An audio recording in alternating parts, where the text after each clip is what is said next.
From the beginning of time, fire has been a crucial element of nature. As part of the natural balance, it has helped keep forests healthy by eliminating dense and diseased growth. Fire has also been both an ally and an enemy to mankind, providing warmth, but with the ever-present fear of the destruction that it could wield if out of control. It's early spring in the foothills of the Colorado Rockies. Warm winds blow steadily, erasing the last traces of snow and moisture. The population in the region has grown. The desire for many is to build into the wilderness, seeking a peaceful coexistence with nature. But with nature comes fire, and the potential for massive damage and loss of life. After an unusually dry winter and 3 years of below-average rainfall, concern is growing over the lack of water on the Front Range and the increasing risk of wildfire. It doesn't take long for the fire season of 2002 to begin. The Hayman Fire started on June 8th, and it changed our whole lives, and I don't think anything will ever be the same.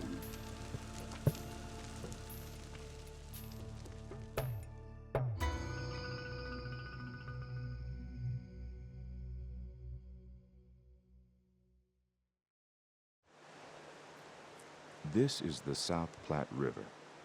In this valley, just about 50 miles south of Denver, the river cuts through heavily forested land, grassy mountain meadows, and rugged rocky terrain.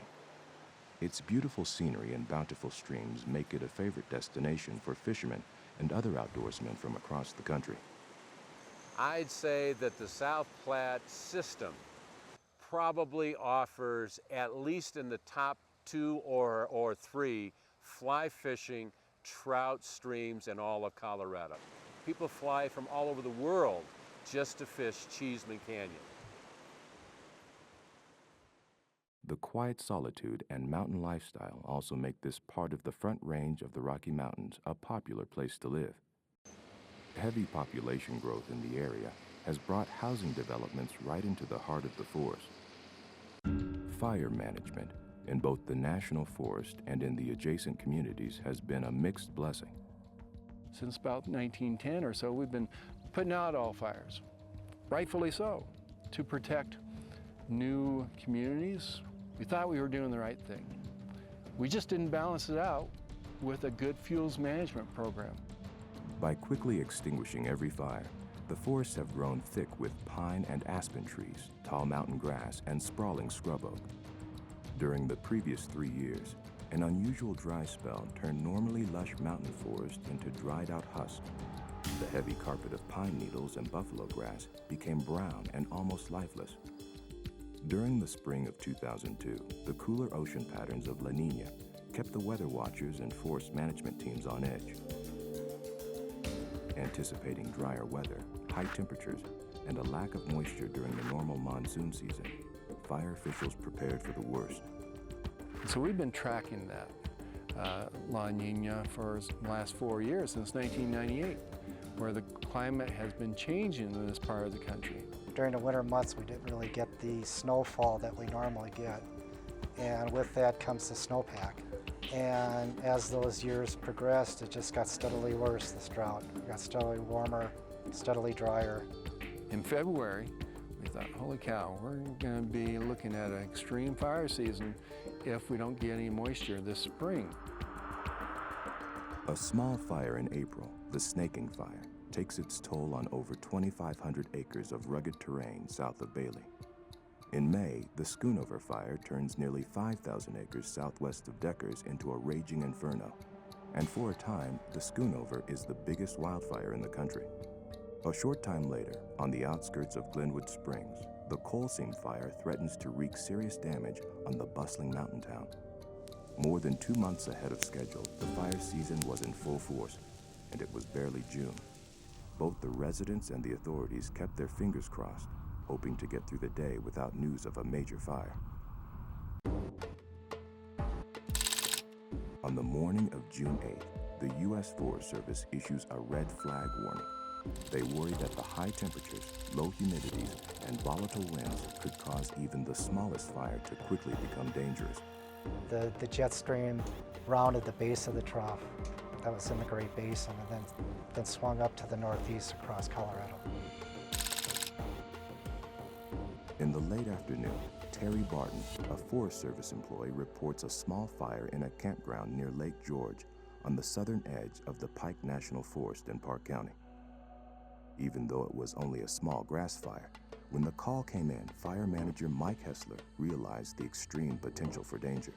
I knew the conditions. I immediately ordered an air attack, 2 Type 1 air tankers, and we had 4 engines within 5 minutes after Terry called it in at about a 20 by 20 grass fire. We had a call come in that there was a fire up on Forest Service Road 290 and needed crews to respond. So we started moving. In less than 20 minutes, the fire grew from little more than a spark to a daunting 10 acres. More frightening, the fire was erratic, moving in several directions at once and causing increasing concern for firefighters on the scene. When I came up to Forest Service Road 290, I could see the smoke column. I knew we had a barn burner. It was a good one. As the fire continued to grow, fire officials reacted quickly, calling for additional manpower and equipment. I ordered a Type 3 helicopter, 2 more air tankers, checked into the availability of the 5 Type 2 hand crews we had pre-positioned at Woodland Park about a half an hour down the road. I ordered a hotshot crew that was pre-positioned, I believe, at Slide about an hour away. We called the other resources in from the rest of our department, as well as Florissant, which is 4 miles away. The growing plume of smoke could be seen by folks living in the surrounding area. Everyone knew that if a fire started, it could quickly become the nightmare they had all feared. Down to the south, we could kind of see some smoke, but more than that, we saw some these big slurry bombers, and they were almost heading right down our valley, headed that way. So we knew that there was a fire down there, but we've had fires for the last 43 years here. You see the flame front coming over at you, the intensity of it. Never seen anything like it before. I fought a lot of wildland fire out here like this, but nothing like that. Firefighters from the Lake George Fire Department and the U.S. Forest Service had hoped to contain the fire to 40 acres by utilizing a 2-lane county road and a half-mile wide meadow as a fire break. While engines and hand crews worked on the main body of the fire, helicopters dropped water from an adjacent stream on the numerous spot fires caused by airborne embers that crossed the fire break. Over a half mile, in some places 3/4 of a mile away, spot fires were starting on the other side of these little ridges. We had our trucks spread out across this valley. This was our line of defense. As daytime gave way to nightfall, darkness created new problems for firefighters. The weather, the terrain, and now the loss of air power meant hand crews faced overwhelming odds of slowing the fire before sunrise. Without the ability to fight the fire from the air, the fire quickly spread into areas too remote for fire crews to reach, especially at night.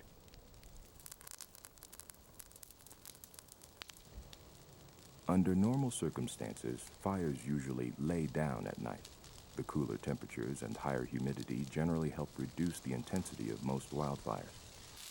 But this fire was different. As fire crews from Park and Teller counties and the Forest Service battled the first fire through the night, the spot fires gained intensity. Strategies of attack were formulated assessing the potential threats in the path of the fire. One of those targets threatened by the fire was Cheeseman Reservoir, a major water supply for Denver. Officials in Douglas County were contacted about this danger. Park County Dispatch contacted us and asked us to consider evacuating along the river for the recreationalists and the people that were fishing, etc., and camping along the river. So we did that. We contacted the Douglas County Sheriff's Office, and they had a deputy respond and notify people that they might need to evacuate in the event that this fire actually came closer to Douglas County. For both firefighters and homeowners, it was going to be a long night.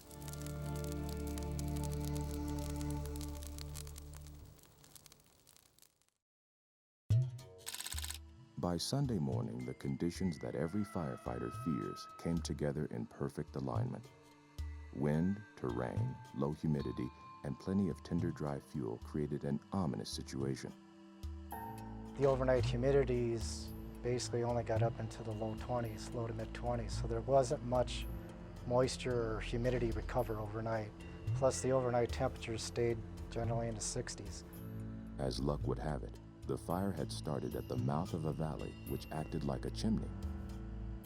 The winds were in perfect alignment to push the fire right up that chimney, right up that drainage of the South Platte River into Cheeseman and further, even towards Highway 285. When we did the wildland fire situation analysis on the morning of June 9th, I couldn't keep up with it. I would do a strategy, say, okay, the fire's gonna burn to here and here and here, and here's our contingency and our strategy, and our fallback strategy, and our worst case scenario. And the fire was moving so fast that I didn't get the thing done until June 10th. I remember consulting with the Type 3 incident management team that was on scene that was trying to manage this fire. And the biggest problem we had at that point was finding a map big enough to show the perimeter of the fire. I would say it was about 11 o'clock or something at that time that I received pretty much a frantic phone call from the director, which is Jim Raymond, stating that we had a serious problem, that the fire was well out of control, that it was moving in the direction of Douglas County. Of the 5 counties directly affected by the fire, Douglas County had the greatest population. As the fire started a northern run, local officials began to realize that this was no ordinary fire, and the potential for massive evacuations was very real. I could tell immediately after arriving at the scene from the face of both Jim and the people that I was seeing that we were in for a shock. It was early on Sunday that we realized that the strategy and tactics simply weren't working, and what we needed to do was make life safety the first priority. And that was very difficult for people to accept, that we simply needed to get out of the way of this fire. First place, I didn't think we'd leave. The second place, I didn't think we'd be gone over 2 days. And the third place, I didn't think I'd ever burn down. Evacuation is kind of tricky because we don't want to evacuate people too early, but we certainly want to give them enough time to safely and quietly evacuate their area without putting them in any danger. A fire moving as fast as the Hayman was, that was pretty tricky. At 10 o'clock Sunday morning on the 9th, a friend from Woodland called and said, "I'm coming over right now to pack you up." I went, I don't think so. I'm fine. And he said, "I'm on my way." He got here at 10:30, came in the door. By then, the clouds were really getting high. The black was up there. I already knew some people were evacuated. I was getting a little nervous. A huge impact in our area was the number of animals that were impacted by the fire. Large animals, horses, other forms of livestock. It's a big horse community down here, and that was a real big issue with people.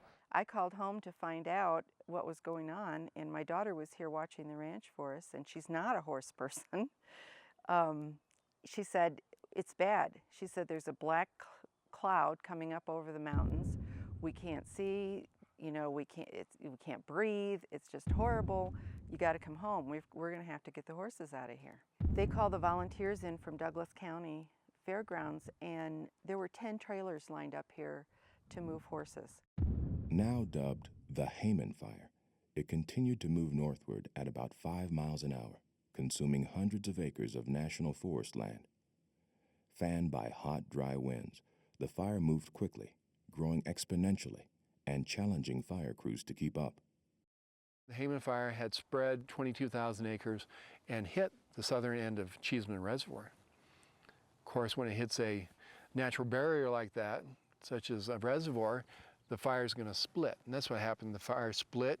And one finger went south of Lake Cheeseman and one finger went north. And all of a sudden, we would be on that northern finger, and all of a sudden, instead of being south, all of a sudden, the smoke started to come our way. So now the reality maybe that this thing was really going to hit kind of came in. As the Red Cross began setting up shelters in schools in neighboring Sedalia and Woodland Park, a Type 1 incident command team was ordered. These elite teams of federal, state, and county officials specialize in managing disasters across the country. They brought in what they call fire behavior analysts, and these are specialists that have studied fire behavior and where it travels and where the fire might go and what kind of intensity it might actually have. The fire behavior analyst from Montana said that we don't have a model for a fire like this. And I think at that point we realized that this fire really was capable of doing more than anybody could imagine. Residents in the area watched their quiet forest and pasture lands change right in front of their eyes. Those closest to the fire were engulfed in a choking black haze. And the fire was advancing so fast that many homeowners were caught by surprise by the flames that were suddenly at their doorsteps. All of a sudden we heard an explosion, and it came into some of my cabins up here on this hill, and we had a single wide trailer that had hit, and it was metal, and it just preheated and just exploded. It was so hot that we had 3 haystacks and they self-combusted. All of a sudden we're sitting here and all of a sudden, boof, and they just took off. The fire wasn't, maybe 100 yards away, but it was, this air was so superheated that those haystacks just went. Throughout the day on Sunday, crews battled the fire across rugged terrain. Flames shot hundreds of feet into the air as bone-dry conifer and ponderosa pine trees literally exploded from the heat. When we were first sent up into the area, we were told there would be basically no firefighting efforts that first day and first night. It was all geared towards assisting the law enforcement agencies in doing evacuation. We told every officer, you tell everybody 3 times. 3 distinct times you tell them, we are advising you to leave. If they don't leave, we tell you, we take your name, that's all we ask from you, and if we have to come find you, and we have to find the body or whatever, and you didn't heed the warning, then we'll have the name and we'll have it documented that we told you. We wanted so much to protect everybody's safety, and I think a fire of this magnitude was so beyond the thought process and so beyond some of the training that we've had in the past that it was very difficult to communicate exactly how dangerous this fire really was, especially early on.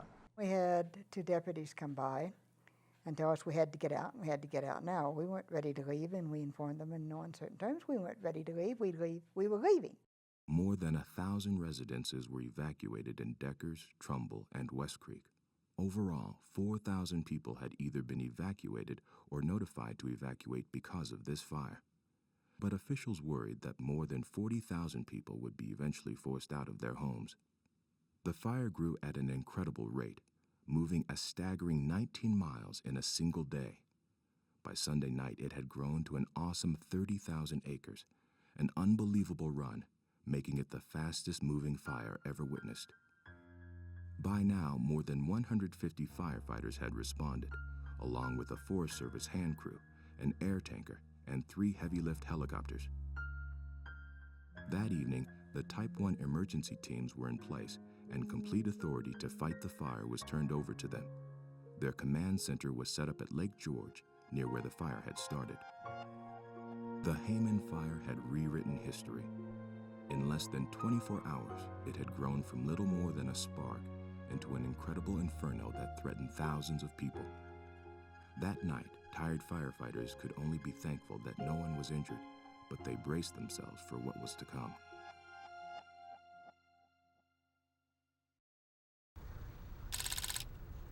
By Monday, June 10th, the fire appeared unstoppable.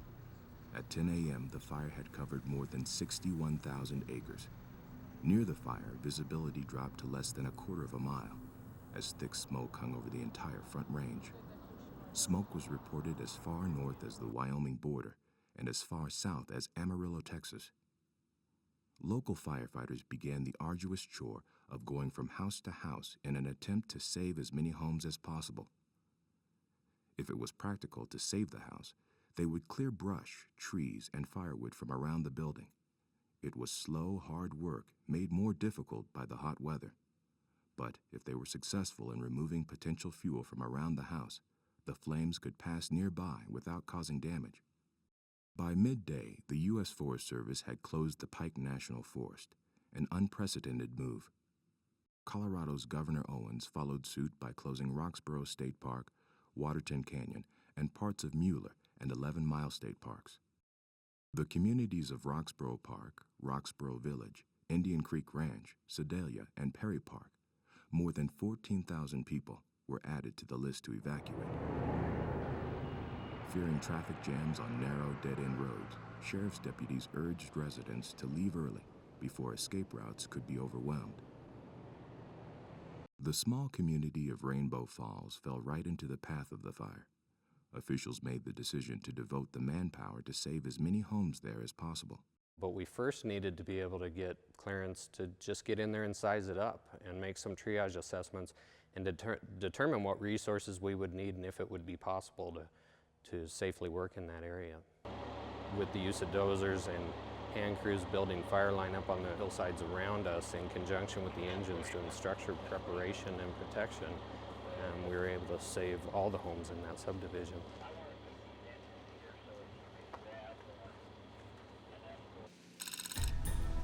Tuesday morning saw no relief for firefighters. The fire had literally exploded to almost 80,000 acres. Hot, dry weather and 30-mile-an-hour winds pushed the fire in all directions. The number of firefighters was over 400 and climbing, and the fire was now being fought with 4 air tankers and 6 helicopters. The Hayman Fire had the dubious distinction of being the #1 fire priority in the nation. We were talking about a fire that, in order to get from the north end to the south end, took 2 hours. In many cases, the helicopters and the aircraft weren't able to see the fire because the smoke was so heavy. And in many cases, the people on the ground, the field observers, had to be so far away from the fire, they had a very difficult time telling exactly which hill or which ridge this fire was actually on. As the fire continued to make such large runs, and as it continued to consume so much of a geographical area, the management of the fire decided to go ahead and install a second incident management team on the north side of the fire. The command centers quickly became a hive of activity as firefighters and support staff poured in from every corner of the country.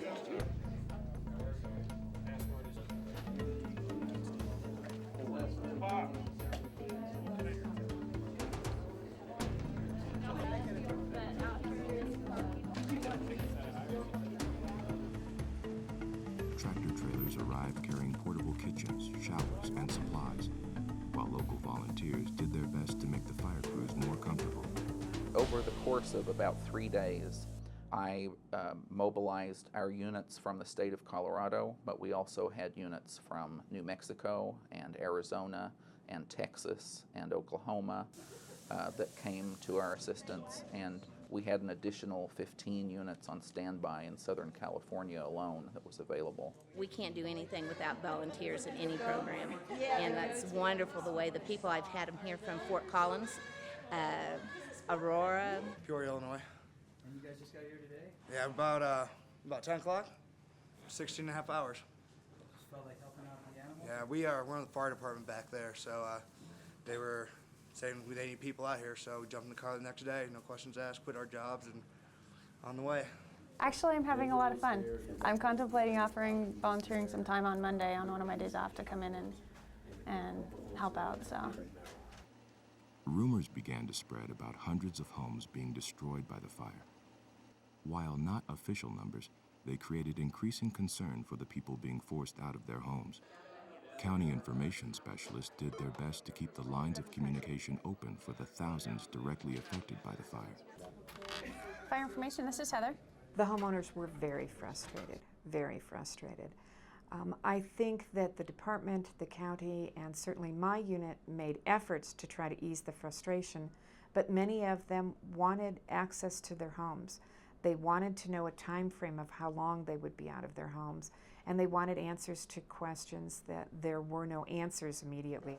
So what we would do is provide information and services, not only about their homes, the destruction or damage of their homes, or the fact that their home was all right, relocation information, We would disseminate pictures, but then we would also address the emotional and other needs of people, whether it was related to their phone systems, whether it was the elderly needing some assistance or guidance, whether it was listening to people's concerns about their pets, their property, or just giving the emotional support that people needed so that they knew someone was listening and that someone cared. The numbers announced on Wednesday morning weren't any more encouraging. The fire now covered over 136 square miles, an area larger than all of Denver. The displaced residents waited in shelters and hotel rooms near the fire zone, waiting, wondering, and hoping. Everybody hung out at the Lake George School in the gymnasium. The incident command guy was there, and all these people, and you could sign up where you were staying so your neighbors could find us and we could compare notes or help each other. We immediately put together a team of people that both from the air and from land basically went out, and anytime they were able to come across any area that they were able to identify as being destroyed from the fire, we gave them a digital camera, and they were able to take the digital camera and plot it on a GPS. And so we were able to start almost immediately formulating what type of damage occurred and provide that information back to the public. And I had contacted a homeowner, or he had contacted me initially, and then I had returned his calls, who lived on the road where in fact we had photographs of. And he and I were talking by phone. I was looking at the photographs. He was describing his property to me. There was really almost nothing left. And he said to me, "Oh, so we're not really talking that you need a house description?" And I said, "No." He said, "Is there a Weber grill?" And I said, "Well, yes, there is a Weber grill." And I focused in on it, and I got a close-up of the Weber grill on my computer. He goes, "What does it look like?" And I described it to him. He goes, "That one's mine." And his house was actually identified through the Weber grill. And I think that is indicative of so many stories we have from people. This was not necessarily identifying your house or identifying your plot. It was more about identifying the little items that were left that meant something to you, that you knew were a part of your life in the mountains. By Thursday, the fire had topped 100,000 acres. Officially, the fire had reached Deckers. More than 15,000 people in Douglas County had been evacuated, and the fire had grown so large that it was clearly visible by the shuttle astronauts in space. In the rugged hills west of Castle Rock, firefighters continued their struggle to gain the upper hand on the fire. Crews set backfires hoping to deprive the advancing flames of fuel. Residents in the fire area quit looking for rain and began watching for helicopters to make water drops instead. Thursday evening at 5 o'clock, we went to the Lake George School, and it was body to body because everybody was there waiting to find out what was left up here. So the undersheriff came in, and he read a list of all the places that were burned. And so they read 3 places that were burned up, and then they read our house number, as in next. And I going, "Oh my gosh." He said, "And you did a remarkable job on defensible space." And I said, "Yeah, well, does that mean our house is okay?" And he said, "Everything is okay. It is beautiful. You have a beautiful house." So I said, "Well, did you use the hot tub?" He said, "No, I didn't have time." The military dispatched 4 of their giant C-130 bombers to help fight the fire. The planes had been converted to drop up to 3,000 gallons of slurry in a single pass. As the fire grew, so did the cost. In just the few days since the fire began, the price for fighting the fire had climbed to almost $20 million. Every bomber run cost nearly $4,000, and a single water drop by a helicopter was $1,100. By Friday, the number of firefighters had swelled to 1,600. But the Hayman Fire was only one of 6 major fires in the state. the world watched as Colorado and the rest of the West struggled to save their burning forests and grasslands. Fires like the Hayman, coal seam, and the rodeo fire in Arizona competed for limited resources and stretched the national fire crews to the breaking point. National and even international news crews descended on Douglas County. Within a few days, parking lots across Castle Rock were filled with satellite trucks and news people looking for the latest story. Their arrival added to the already overwhelming list of challenges that both the local officials and the area residents had to deal with. So they stuck the microphone in the window and said, "So, is your house burned? And are you okay? And what are you doing?" And my husband said, "We are very, very blessed, and we're doing fine, and we're concerned about our neighbors," and just a couple, 2, 3 sentences. And here's this little yuppie, sweet little blonde thing with every hair in place. After I'd come from my filthy, dirty house and garbage in the back seat, and I was like not a happy camper. So I sat there with my cap over my head, face, and sunglasses, and as we drove away, I just burst into tears. And while we were standing by the boards, trying to figure out what's going on with our property, one of the neighbors said, "Don't cry or they'll take your picture." And I thought, that's kind of sad. You know, could we just have privacy? This is a hard time for people. As the fire entered its second week, it was anything but old news for the fire crews on the front lines. Small fire departments did their best to guard remote areas like Trumbull and other mountain communities. The volunteer firefighters worked to save the small towns where they lived. As the fire swarmed around them, they literally had to defend their own fire stations from being destroyed by the flames. Saturday saw the number of firefighters reach 1,738, and the number of aircraft was now at 13. Probably the most important number for the fire crews was the percentage of containment. The fire was almost 30% contained. That 30% was quite an achievement. Despite their best efforts, fire crews had been barely able to claim a 5% containment during the previous week. Just as things were looking up, reports came of an arrest. Following an extensive investigation, Terry Barton, the Forest Service employee who initially reported the fire, had confessed to starting the fire. That was hard. That was really hard for him because not only was it a Forest Service worker, but it was also a neighbor. She lived in Florissant. And so there was really a sense of betrayal. The fact that Terry Barton happened to work for the Forest Service was not relevant to me. I mean, I have heard just enough about her to know that she did a lot of the good before, and she made a mistake. Who can appreciate what state of mind she was in to do that? But she worked for 18 years. She obviously loved, you know, that land and what she did, and she's going to carry that around the rest of her life, that she was responsible for the worst fire in the history of the state. I mean, that's hard.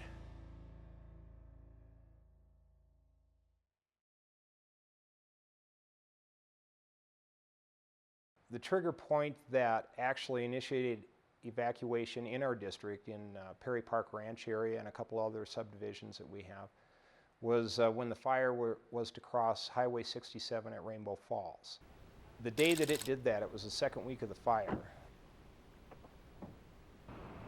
As the second week wore on, there were still more than 5,400 people forced out of their homes by the Hayman Fire. But for 1,800, the news finally came. They could go home. Still, another 10,000 people were threatened by the fire as it continued its march toward the heavily populated areas to the north. You just can't believe that you're in this thing and everybody's banding together. It was like the whole state of Colorado, plus all the other places, came together. And when we had the barricades at the bottom of the mountain so that we could come out and check our house once in a while, the policemen there were from all over Colorado also, you know, like Boulder and Golden and Bailey, and all these vehicles parked down there were just fantastic. So every time we'd go up or down in the mornings, so we didn't come every day, but just to see how things were going up here. Say, thank you, thank you, thank you, thank you.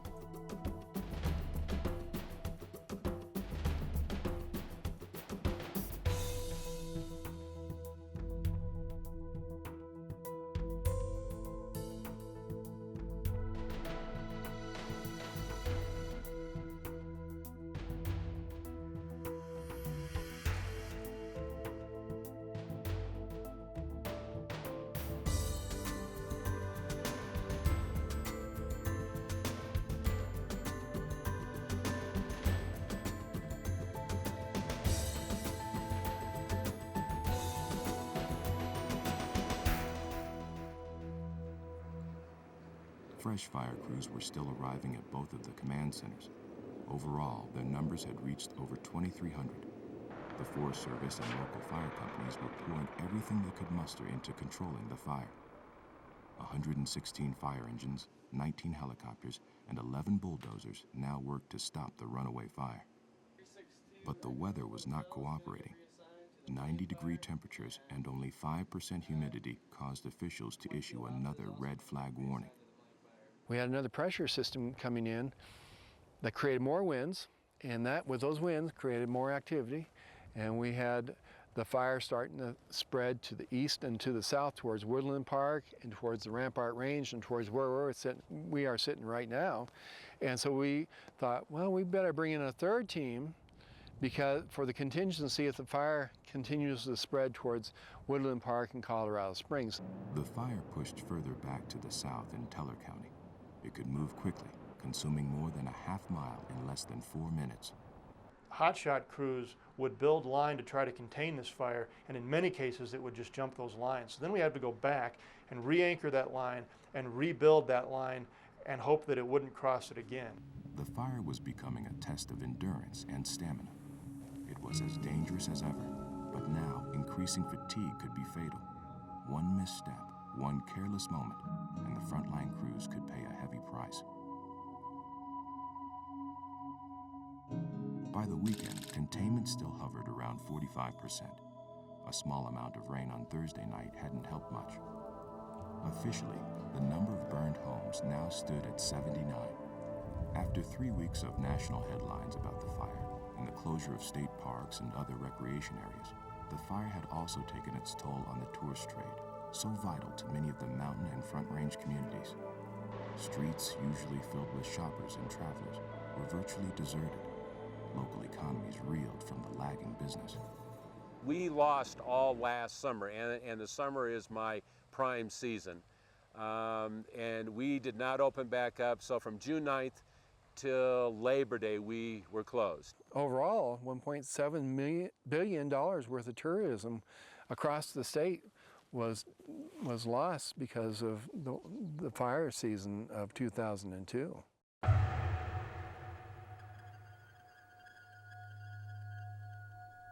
It took until mid-July for the fire to be declared 100% contained. One by one, residents returned to their homes fearing what they might find, yet grateful for the chance to leave hotels and shelters behind. For many, their partnership with nature would never be the same.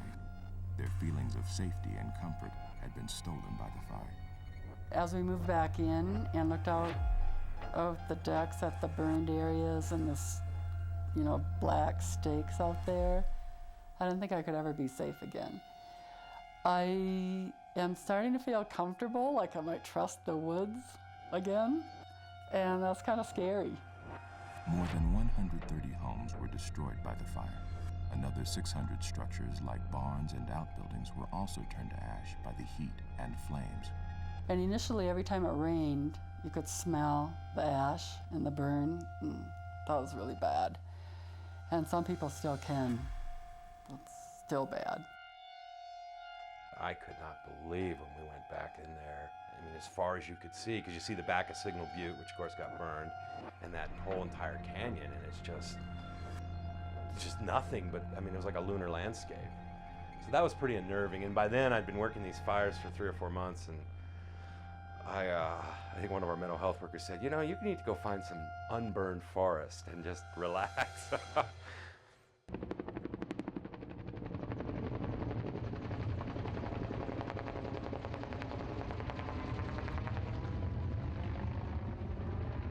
Concerns about potentially dangerous flash flooding and erosion prompted forest managers to immediately begin recovery work. It's estimated that the recovery of the Hayman Fire will take more than 10 years, beyond a price tag that's expected to top $80 million. The Forest Service, the state and counties, environmentalists, residents, and politicians will debate forest management for years to come. Issues like logging and prescribed fires will continue to be hot topics long after the memory of the Hayman Fire fades.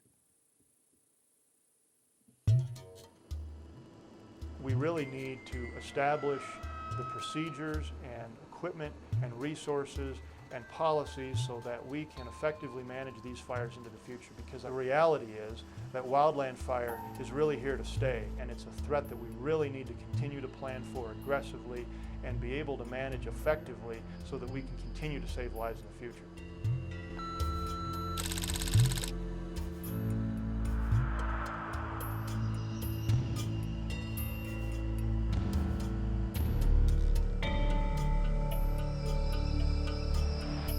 We were found out about the fire just before 1 o'clock today, and here we're not even 6 o'clock, and we're talking the 3 by 5 mile area. Yeah, and are we talking structures? Do you know anything about structures? We have had some reports of minor structure damage, but that has not been able to be confirmed and probably will not be confirmed till later this evening or sometime tomorrow. This is a very out of ordinary urban interface wildfire, which is typically not something that we see in this area, and residents may not be prepared for.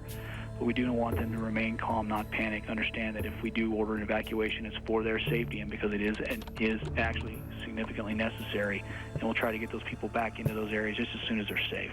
We do have some new information on the Overland fire burning in Boulder County. We go back now to Bob Kendrick. Bob, what do you have for us? I can tell you that the news here has gotten worse, as it has with the Cherokee Ranch fire. The size of this blaze has now quintupled in just the past couple of hours, as well as with the one in Douglas County. We're now up to between 4,000 and 5,000 acres in size for this blaze, which is burning off of the Jamestown. As cities stretch their reach into nearby forest and open country, fire will always be a partner of nature and an undeniable force to be reckoned with.